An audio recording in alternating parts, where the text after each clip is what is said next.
So, what's going on, everybody? The Iceman here on the Iceman's Return YouTube channel on this Wednesday evening. Um, just got back home into Hartford after spending a couple days out at my sister's in Portland. Last night, Matt and I watched a Raw from it was February of 2003, and it was an interesting show because there was talk about a lacking of a lot of superstars on the show. This show lacked, but the rating was I think it was like a 6 point something. I think we read it was 6.2 or something like that. Uh, Eric Bischoff was GM, and basically the main event of the show was Eric Bischoff taking on Jim Ross. And of course, Bischoff reinstated Chief Morley.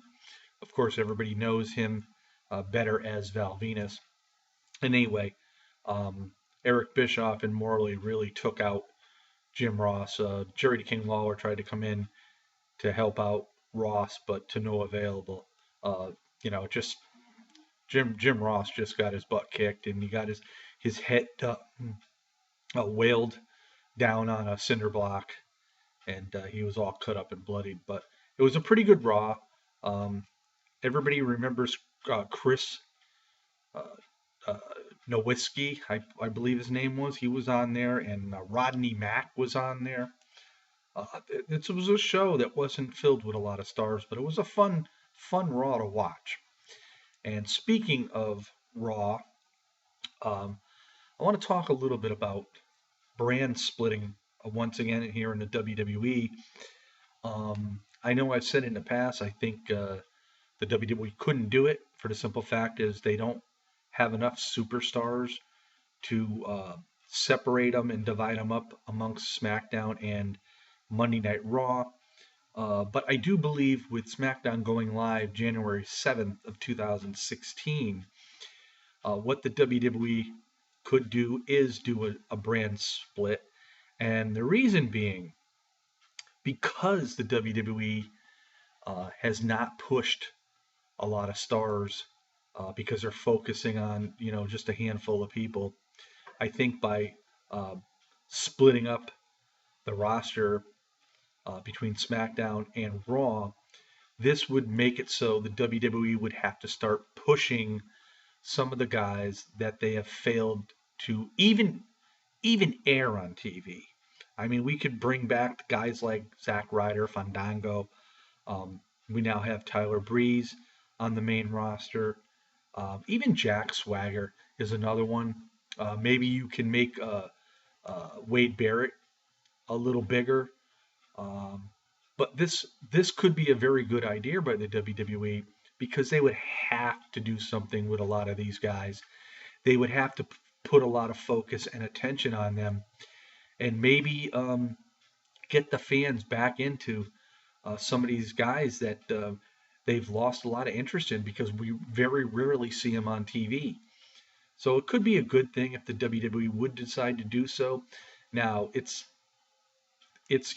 only been rumored that they've talked about doing this, and what they could do too, actually, is have like a three-way brand split, and you could intermix eventually, maybe on pay-per-views, guys from NXT, SmackDown, and Raw, or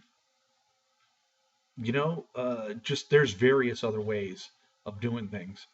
Now everybody was talking about the lowest rating for Raw in 18 years this past Monday night. Well, ratings are ratings, and the bottom line is, seriously, I know the viewership helps make money, but wrestling is not going to get the viewership that they once did. It's just not going to happen. You're not going to see an 8 point something rating for the WWE or for any other wrestling promotion. It's just not going to happen. The WWE has lost many fans, as well as other promotions have. And I just think fans are what they're doing now is there's with cable TV and all the cable channels out there with all their regularly um, their programming, that they have it's their programming on their cable channels. Their created shows for their specific cable channel. With all this out there, there's a lot of good shows that are out there, and whether you like drama or comedy or action or whatever, horror, there's just so much out there that for people to watch. It's just captivating uh, some of the wrestling audience, and with the product not being as good as it once was, people tend to shy away and look elsewhere for entertainment. Much like myself as have done.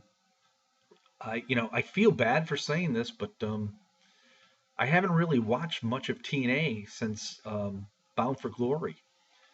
I'll check it out, and but this last with the World Title Series, just it don't interest me because a lot of these guys aren't there no more, and they've been gone, and a lot of this has been put together from like July, and they redub it, make it sound like it's just happening and everything like that.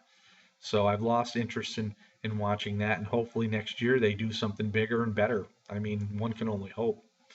And the same thing with Raw. I usually watch the first hour, and if I can get a good idea how good the show's going to be by watching that first at least 45 minutes, and I can tell. But like I said, Monday night has some great programming. You have Supergirl. This is CBS programming. Supergirl. You have Scorpion. You have NCIS LA, and there's just and Fox has Gotham. I mean, people are gonna just tune away, and to be quite honest with you, um, a lot of wrestling fans sort of left after the Attitude Era died, and you know, a lot of them won't come back. But anyway, I do think a brand split could help generate new stars for the WWE. Now, whether they're going to do it or not remains to be seen. We don't know. They always have different other ideas. With anything us fans sort of want to see, very rarely does the WWE do it, and we all know that. So, anyhow, those are my thoughts and my opinions on that here on this Wednesday night. Everybody enjoy NXT tonight. If you're watching TNA, enjoy that. And we'll see y'all next time. Peace out, everybody.